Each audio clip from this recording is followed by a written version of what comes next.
Selamat siang, sahabat EB Pro dimanapun berada. Semoga di siang hari ini kita bisa tetap tersenyum ya.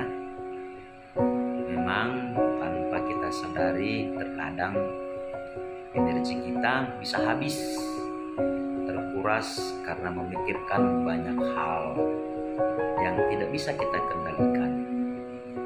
Tapi dengan semangat yang kita miliki, dengan kekuatan yang berasal dari dalam hati yang tulus, maka kita akan selalu ceria dalam setiap aktivitas kita di siang hari ini. Kiranya kata-kata hari ini tetap semangat, menjadi manusia hebat, dan tetap kuat, karena hari ini kita akan selalu dipenuhi dengan berkat-berkat.